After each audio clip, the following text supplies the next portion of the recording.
Welcome back, and Owen's in the studio with me. Good morning to you, Owen. You're going to take a look at the day's business news for us. We're going to have a look first at the markets.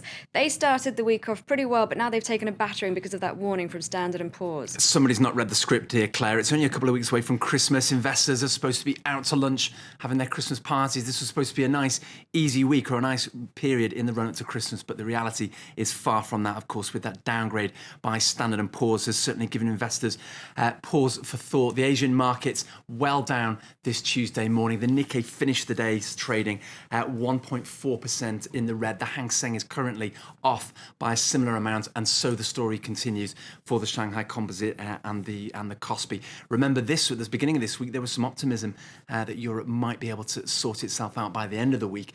And we were seeing the markets well up yesterday, but all it took was a few words, or more than a few words, from Standard & Poor's on this whole Eurozone debt crisis. So the markets have really been thrown by this, but just how significant is a threat, a warning like this one? Well, the problem is now we've gone from agencies like Standard & Poor's and Moody's rating individual countries. They've pretty much given up doing that because this debt crisis is so bad. Now the whole of Europe gets a threat downgrade. Let's just take a look at some of the points that Standard & Poor's made in that assessment. It's essentially concerned that member states, particularly in the Eurozone, are simply borrowing at unsustainable limits and making their finances just too risky. They're also concerned that these Eurozone leaders just cannot agree on any sort of meaningful solution for this whole crisis. They're concerned that there just aren't the nuts and bolts in place and the detail on what they can do to solve this. Also concerned as well about government and household debt reaching unsustainable levels. And here's a figure for you to try and quantify their assessment of the Eurozone. They think there's a 40% chance of Eurozone members having reduced output in 2012. To you and I, that is a recession across the Eurozone next year. So one of their reasons they're giving is that leaders can't agree on a solution, and yet this comes right after that meeting between Angela Merkel and Nicolas Sarkozy, where they did reach some sort of deal. Yeah, and you could argue, that perhaps in some ways S&P are a little bit behind the curve on this one. Although borrowing costs around Europe are at unsustainable levels, so many countries like Italy. In fact, we saw Italy's borrowing costs coming down. We also had that summit here in Paris yesterday with Nicolas Sarkozy and Angela Merkel agreeing on bringing Europe just a little bit closer together, making Europe a little bit more harmonious when it comes to taxes, the idea being that European member states would be able to balance their budgets, and more than that, there might be eventually some European treasury, perhaps in Brussels or Frankfurt or somewhere like that, that would control all of this and stop these individual member states squabbling when it comes to things like fiscal union, tax harmonisation, the idea being to make sure that these individual countries don't overspend, which is what led to this whole debt crisis in the first place. The problem with that is, of course, it involves giving up a degree of sovereignty. That's something the French are concerned about. The Brits, the Danes as well, are also concerned about ceding control to some organisation in Brussels or maybe Frankfurt that could have control over their national budgets. And that's something that each member state will have to sell back to its own voters ultimately, and something that could take the best part of 10 years to put into place. And that's why Standard & Poor's is a little bit concerned that we're not getting any sort of rapid solution right now. So that decision by Standard & Poor's to put most of the Eurozone on its watch list has brought ratings agencies back into the spotlight. European nations in particular have been pushing to regulate the industry. But defenders say the ratings agencies are coming under fire for just doing their job, as William Edwards explains. Home foreclosures were one of the most visible signs of the 2008 financial crisis. Back then, questions were asked of the ratings agencies. Why didn't they raise the alarm sooner and with more urgency?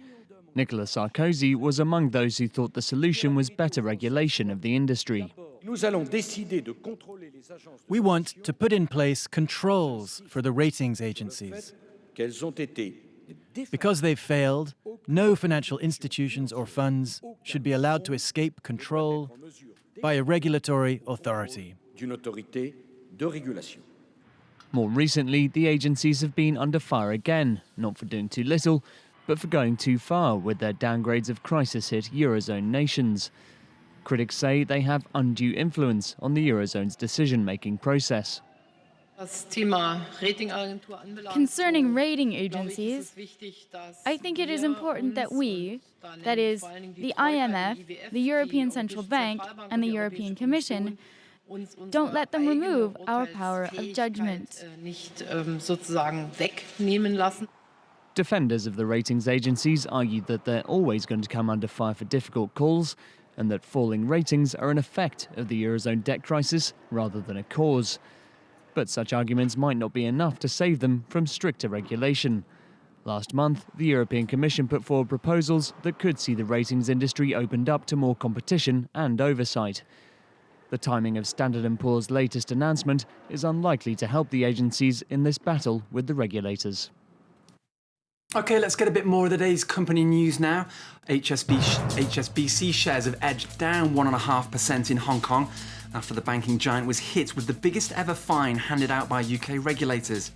Europe's largest bank was fined £10.5 million for mis-selling care home financing deals to 2,500 pensioners. HSBC is now expected to pay more than £29 million to compensate elderly victims. Many had a life expectancy that fell short of the investment period on offer. The Indonesian CEO of BlackBerry maker Research in Motion is to be charged with negligence over a shop stampede. Authorities claim Andrew Cobham was responsible for the crush at a smartphone promotional event in which dozens of shoppers passed out. It's the latest problem for RIM, whose shares sank a further 8% last week. The company will miss annual earnings targets over weak sales of its Playbook tablet computer.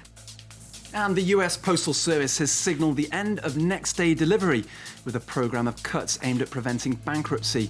250 mail processing centres across the US will be shut down to save $3 billion, ending a guarantee for overnight delivery of first-class mail. The company says it has too much capacity as mail volumes will drop by half over the next 10 years from the current 78 million items a day. Just a bit more company news coming in for you now on the Olympus scandal. A committee looking into the huge accounting fraud there at the Japanese camera maker says that 2 former presidents endorsed the scheme. Those are among the preliminary findings of an inquiry launched in the wake of the whistleblowing scandal that saw Michael Woodford, the man who blew the whistle on the whole fraud, sacked as CEO. We're still getting details in, but it appears that that inquiry has fallen short of implicating all of the board's directors and chief executives. There's been concern that Olympus may well be delisted from the Tokyo Stock Exchange as a result of the whole accounting scandal dating back to the 1990s. But for the moment, it appears that Olympus has perhaps got away a little bit with a little bit less of the kind of trouble it was in. OK, thanks very much for that.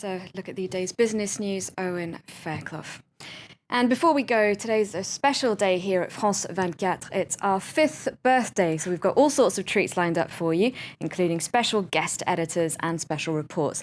This morning, we're showing you what it's like to be a France 24 correspondent, starting with the Middle East, where Gallagher Fenwick is our man. And it's not always hard news he's dealing with. Take a look.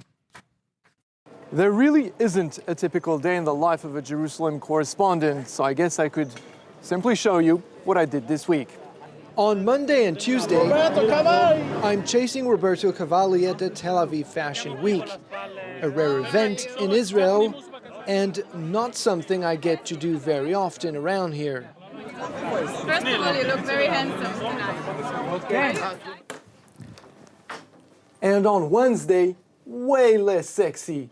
I'm back at the office trying to frantically edit this piece in order to get it off to the culture folks by this evening.